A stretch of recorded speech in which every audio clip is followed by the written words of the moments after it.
So you grew up in Mexico, I believe, right? That's your home country. So what was your motivation in terms of approaching studying abroad? Why the UK? Why King's? And then I suppose why King's Oxford out of all the possible King's campuses? Yeah, of course. So I think that everything goes back to football. So when I was very young, I was a very big fan of Chelsea.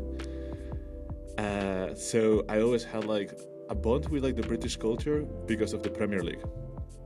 And like that, when I was 14, I could travel for a football camp to the UK, and that was like the first time that I went. And it was almost like if I was like living in a completely different dimension, because I'm from Mexico City. It's a super big city. We have like our own ways, and then I went to a small city in the UK. It was completely different, but I was very interested and I love it. And actually, like that was the first time that I really needed to learn English. In Mexico, we're not super used to the English, so then that was like also a very good motivation for me to learn English, and my parents like that. So that's why then they supported me again the next summer to learn English, and for me, I got super hooked. Like I was in an international summer camp, people from all over the world, abroad, great football as well, and kind of like at that point, as seed was planted, I was like, oof, if I get to have the opportunity again, I would love to. Further in my, as I grew up, I always grew up with the dream of actually playing football, professional football. And at some point when I was 18, I was finishing high school. I just came to the realization that it was not going to be my path. But I still I was a very, how can I say this, passionate, intense kid, and I wanted to have a very big challenge. So at that point, I told myself, well, I always want to go to UK. It would be incredible if I can actually go to a very good university there. And I pitched it to my parents, and actually they found it a good idea. And why Oxford? Well, because the University of Oxford. I was like, what a better place to study than the city where the author of Narnia was. So yeah, that's why I chose Oxford. Super happy with my choice, by the way. I don't see another way now. Excellent. When I look back. Yeah, no, I'm relieved to hear it. Obviously, I'm very much Team Oxford, so that's music to my ears. This is not This is not an objective conversation, I would say. No, of course not. That's okay. We can be biased here. We all know what's going on. So you stayed with us for a couple of years. So that probably gave you the opportunity to evolve with the school quite a lot, and also for your friendships and your relationships around the King's community to evolve. Can you maybe talk to me a little bit about that? How you found your place in the King's community, what sort of friends you made, were they the sort of people that you probably would have associated with at home, or completely new types of people? I'd be very curious to hear what you remember of that. Yeah, absolutely. So as I mentioned, when I came to King's, it was tough for me the first 3 months, I would say. Slowly, I started to feel a bit more comfortable. And in the first year, particularly, I had a friend. He was from Serbia, actually, and he was my neighbor. Also, I was in a student accommodation where a lot of students were. It was also managed by King's. Wavygate, maybe? Yes. Oh, yes. I love that place. It was so good. It was just so good. The fact that you could live there, and then you had supermarket nearby, and school wasn't too far. It was such a nice bridge between being at home with my parents to now moving abroad, but still it felt safe, and there was a lot of students around, so it didn't feel lonely. So there was this other student from Serbia, and he was my neighbor, and he always had an alarm that was super loud, and he never woke up to the alarm. So actually he started as my enemy. I was like, why is your alarm always ringing before my alarm? You wake me up and then you don't wake up. Every time that we had friction, we started getting to know each other, and at some point actually we became super good friends. And we used to play a lot of table tennis as well in you said Waterview. They had a table tennis table, and over there I made a lot of friends there. We would play after school. Honestly, it helped me so much. I actually had a very good friendship with him, and I ended up even visiting Serbia. which was a fantastic opportunity to get to know a country that otherwise I would have never been there. And in my second year then, my friend from Serbia left because he was only in a foundation program, I believe, 1 year. The second year, I actually developed a stronger friendship with my friends from my A-level course. So they were also doing the same thing as me.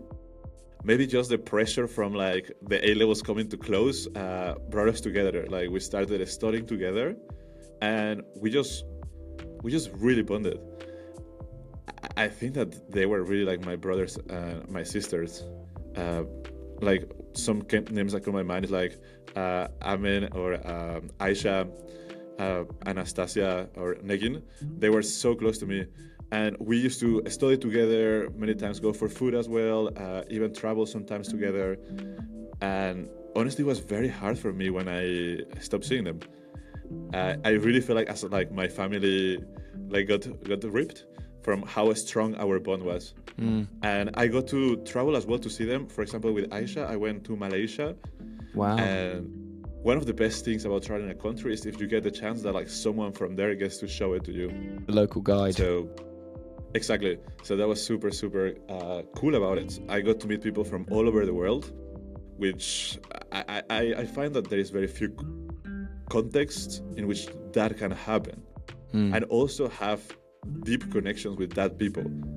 And in Kings, because we had we had an ambitious goal, which was completing our A-levels. That was the setup in which then all the other things grew.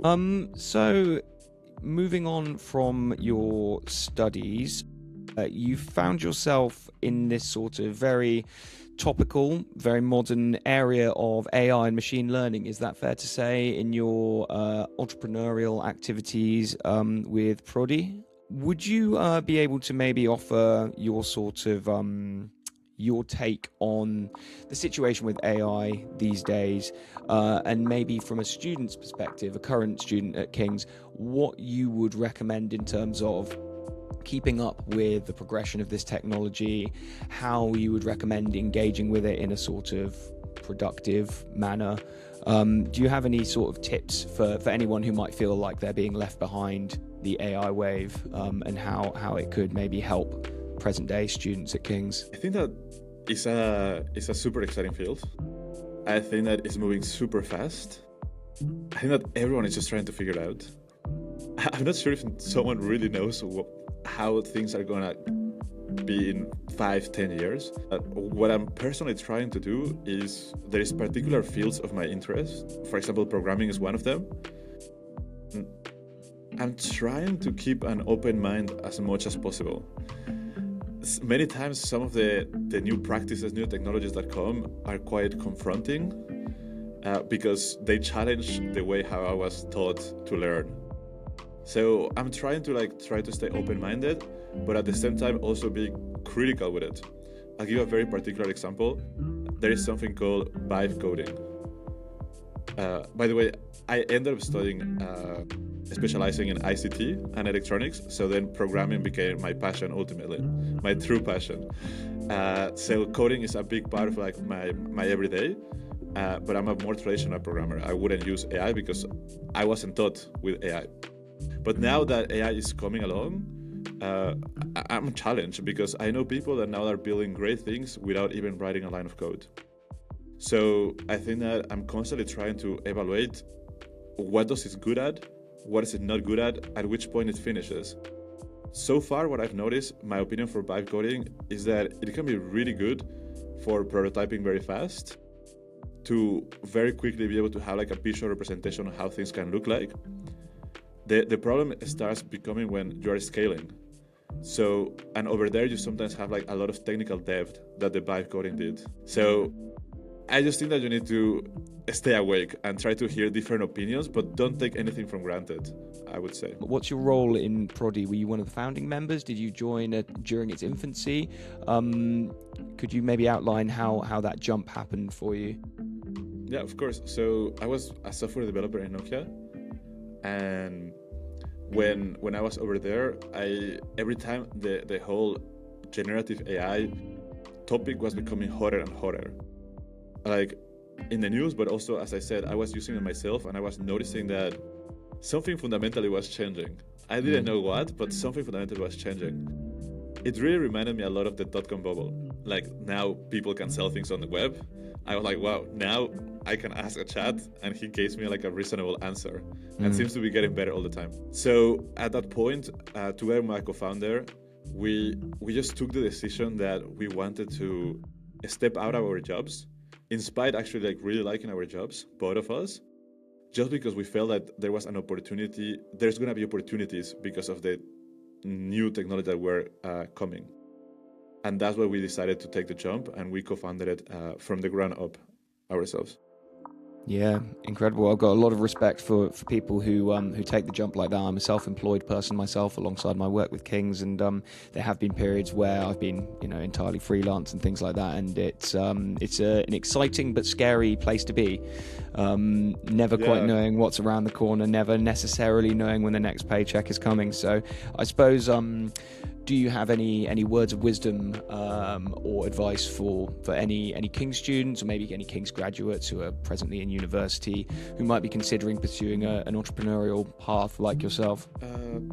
A book that really helped me, there's a book called The Lean Startup from Eric Ries. He talks a bit of a way to thinking about entrepreneurship that it felt a bit more scientific based. So that helped me a lot to understand what management and entrepreneurship was, because I had an engineering background. I wanted to make a company, but I didn't have an idea where to start.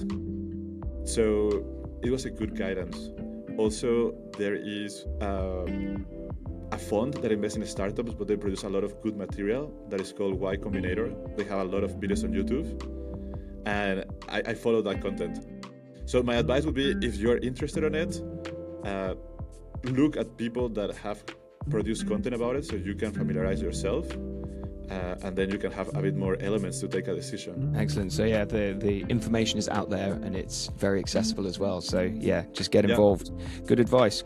Excellent stuff. And just looping back briefly to something you mentioned earlier about how you sort of found your true passion in coding after exploring all these different elements of engineering and so forth. Do you think that for anyone who might be interested in doing something similar, finding their footing in coding and learning the fundamentals, having not learnt about it in school or in university necessarily up until a point, was that a challenging thing to do, or was it manageable to sort of take that on as your new priority, even maybe after your BA was completed? I think that if you have a lot of passion for it, there is not... I think that coding is one of the paths, let's say, that is the most accessible for you, because there is a lot of incredibly good content on the internet on how to learn it. Mm-hmm. So that's definitely, if you want to start a new path, let's say, I think that coding is one of the most documented. Not approachable though, because coding is one of the most frustrating things that you could do. Like, most things don't work 97% of the times, and only that 3% of the times is what fuels you to continue doing it. It matched my personality a little bit, because I get very enthusiastic and I crave a lot like this sort of puzzle solving. So I also was able to spend a lot of time, and that was actually what really helped me, just spending a lot of time, my free time as well, coding. Gotcha. Okay, yeah. So if you're interested, once again, just pursue it, and you will be able to find your way, even if it's only 3% of the time. So in terms of your experiences at King's Oxford, St. Joseph's, what comes to mind immediately when you think back to that time, if we're moving past the challenging initial few months and thinking in totality about the 2 years, I suppose, you probably spent with us? What are the key moments that stick with you all these years later? It's difficult to boil it down to a couple of things, because it really, I think that in very short, it really shaped me as a person. I think that it was during King's where I had like this sort of like catharsis moment. Maybe like my puberty got delayed, and I only experienced it when I was in Oxford. Living alone, I got to really get to understand some things about myself, and that was then expressed in, I got super passionate about sciences in general, science and math, So I really love like chemistry, physics, and A-levels. And math A-levels. So I really enjoyed those courses. Secondly, I also fell in love as well with the whole cultural offer in Oxford. So I had a very good friend of mine, and I really like look back at all the art expositions. Sometimes in Oxford they would have like a day where people would just let you go inside their houses and look at the paintings that they had or they did. For me, it was surreal. A Mexican in Oxford talking to like Oxford artists. It just felt like I was living in a movie. My chemistry professor, he was part of the Oxford Orchestra, and we would go and listen to him playing inside of this beautiful concert hall that is next to the library. Again, surreal. It's something that in Mexico, it didn't exist in my mind. I didn't even crave it. I just discovered it when I was there. So I would say that those two things were very strong on me. Like one, my academical path started to be there. I really started enjoying the academical part, but at the same time, also, I felt like I was discovering myself in the city and with my extracurriculars. Yeah, I think that's really good feedback, particularly for current students, because it's easy, I think, to become a little bit numbed or to start ignoring your surroundings when the work stresses begin to creep in. But that's also, I think, the way you can sort of re-energize yourself and reconnect with some of your passions or find new ones is by exploring these different things that the city might have to offer. And so, yeah, we definitely try to signpost those things as much as we can. And in my experience, I mean, I was the extracurricular manager for a good few years at King's, and I think the students who get the most out of the experience are those who participate in the most things possible, whether those are, run by the school internally or within the wider community. It's a no-brainer, really. But I understand that sometimes people might need a little bit of direction if they're feeling listless or lost, having just arrived in a strange new country. It's not the easiest thing in the world. Yeah, maybe something that actually I remember that was like a breaking point for me is at some point there was the final of the Champions League. And excuse me if all my analogies revolve about football, but it was the final of the Champions League, and it was in Cardiff. Coming from Mexico, I always felt like something unattainable. And I really wanted to go, but none of my friends wanted to go because we didn't have tickets. So I was just wanted to go to the city to experience what was to be in a city of the final of the Champions League. Also, it was my team, Real Madrid, playing against Juventus. So then, at some point, I just thought, well, I'm just gonna go by myself, and I had a great time. It sounds like a small thing, but it really changed my personality because it showed me that I could do something by myself, and I have a potential that actually I have fun.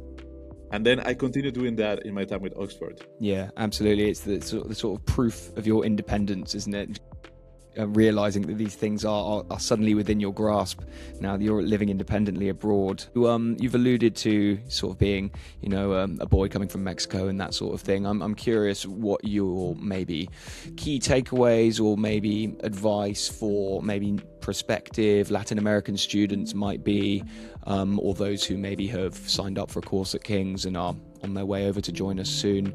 What advice would you maybe offer to that demographic prior to arrival, based on your experience? I would say it's difficult for me to give advice, but something that really helped me was just time. Like, there's sometimes when the transition, there's different cultures, different manners. It's tough because you need to transition from something that you were used to. That was very difficult, but time helped. And the second thing would be trying to learn what are those virtues of the place, right? That helped me a lot as well. I fell in love with many things that I didn't know, and once that I started getting to know people in the space, getting to know the culture better, then I found a lot of joy that I thought that I missed from my country, but in a different way in Oxford. That was something that really helped me, just time and then trying to be part of the new culture that you're joining.